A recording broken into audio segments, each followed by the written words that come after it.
Hey all the future assistant professors, welcome back to English for English by Pooja Singh. Today we are going to discuss our last topic of deconstruction. We are going to talk about J.S. Miller. So without any delay, let's get started. Today we are going to talk about who is J. Hillis Miller, right? So now, if you talk about the full name, Joseph Hillis Miller, Jr. He was born in 1928. He died in 2021. He is associated with the literary American literary critic and also associated with Yale School of Deconstruction alongside. Now, if you haven't watched the post-structuralism and deconstruction videos, go and watch that because it's all interrelated. If you will miss one, you're going to miss the whole concept. So I would like to request you go and watch that first, and before J.S. Miller, go and watch Paul D. Men, okay, so that you have a connection and your understanding gets better. So who is associated with Yale School of Deconstruction? It is Paul D. Men, Geoffrey Hartman, Harold Bloom, and Jacques Derrida. So now you have to be very particular about that. Like, they are very important, and a lot of time this question has been asked in UGC NET that which writer is associated with which school. Okay, now why is he important? Because he brought Derrida's deconstruction into American literary criticism and reshaped how we read literature today, right? What does he believe in? He says that reading is a misreading and every reading opens a new meaning. So kindly note it down because a lot of question comes in the quotes formation, that who has given this particular quote. Okay, now we are going to read about the major works of J. Hillis Miller. So the disappearance of God, poets of reality, fiction and repetition, the linguistic moment, the ethics of reading, tropes, parables, performatives, that is in 1990, and on literature.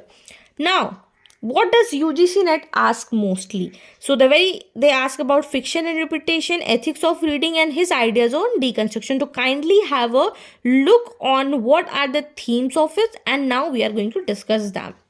Now, J. Hillis Miller, as a deconstructive critic, he believes that meaning is not fixed, language is unstable, and interpretation is endless, and literature is built on rhetoric and not logic. What does he say?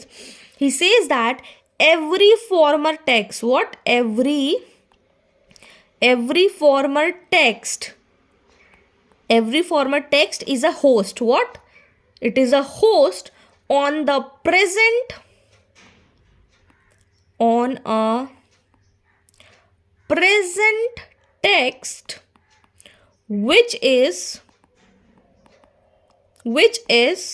a parasite. Now this is very important. Please, if you are sitting with your copy and pen, kindly note it down.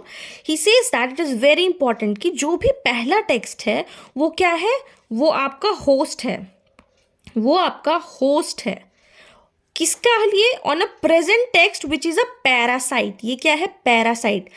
इसीलिए कहा गया है कि host क्या करता है, host space देता है किसको? पैरासाइट को, ताकि वो जिंदा रहे, and that is why he says that every new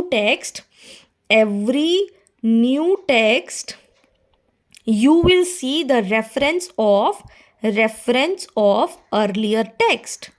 आपको हर, इसीलिए can you see that how I introduce this video, कि अगर आपने इससे पहले कोई भी वीडियो नहीं देखा है डीकंस्ट्रक्शन का, तो आपको पहले क्या देखना है? डीकंस्ट्रक्शन का पहले वाला वीडियो देखना है. उसके बाद J.S. मिलर से पहले आपको पॉल डी मैन का वीडियो देखना है. So I was just giving you the example of host and parasite, and I was just giving you the example of कि कैसे जो फॉर्मर टेक्स्ट होता है, जो आप न्यू टेक्स्ट पढ़ रहे हैं, जो कि हम न्यू वीडियो बना रहे हैं, उसका इंटर रिलेशन कनेक्शन किससे है? पॉल डी मैन से है, और पॉल डी मैन का कनेक्शन है डीकंस्ट्रक्शन से. ठीक है? So I hope I have made my point clear and you have understood this. Now let's proceed. So now his focus is not what the text means but how the text creates meaning. Now we will be understanding the key concept with example. The very first concept is rhetoric versus meaning. Miller says that text uses what? Rhetorical devices like metaphor, irony, allegory, and these devices de-establishes logical meaning. जैसे बोलते हैं ना, राई का पहाड़ बना देना, तो क्या ये लिटरल मीनिंग में ऐसा होता है क्या? राई से कभी ऐसे ऐसे पहाड़ बन सकता है? नहीं, राई can never be in a standing position. So that what it says, that it destabilizes the logical meaning. Example, if a novel says her heart was a stone, her heart was a stone, क्या ऐसा हो सकता है? नहीं. Rhetorically, metaphor, literally impossible. And if talk about the meaning, it creates multiple interpretation, and that's where rhetoric defeats logic. Now in determinacy, what does that mean? That meaning is never final. You think that you understood a word, but with every rereading meaning shifts. Like the word home, अगर आप बात करोगे home का, तो for some it is comfort, for some it is luxury, for some it is love, and if you just talk about, for some it is trauma, for some it is delusion, for some it is hate. So सबके लिए घर घर नहीं होता है. Only for a very few people, home is a comfort. Rest there, they can see as a luxury, they see as a status, they see as a hate, they see as a delusion, they see as a love. So that's where he says that meaning is never fixed. Now, aporia, we just have discussed this a particular meaning. It is a pain of a point. It is a pain of a point. Contradictions or confusions in the text. Text reaches a point where it cannot decide its own meaning. Like in the heart of darkness, is Kurtz a hero or a villain? We cannot decide it. The text presents both, and that's where the confusion arises, and that is called aporia. Now, literature as a system of science. So, like Hillis Miller says, literature is a network of signs. A sign does not point to meaning directly. Instead, sign refers to other signs that we have talked about, like Ferdinand gestures, like meanings keep moving it, and it is an infinite chain.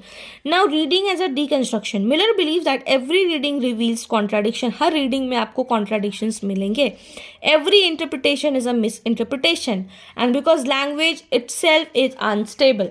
Now, what is repetition? In his book Fiction and Repetition, Miller argues that stories repeat patterns, narratives replace similar scenes, tropes, and repetition creates both order and disorder.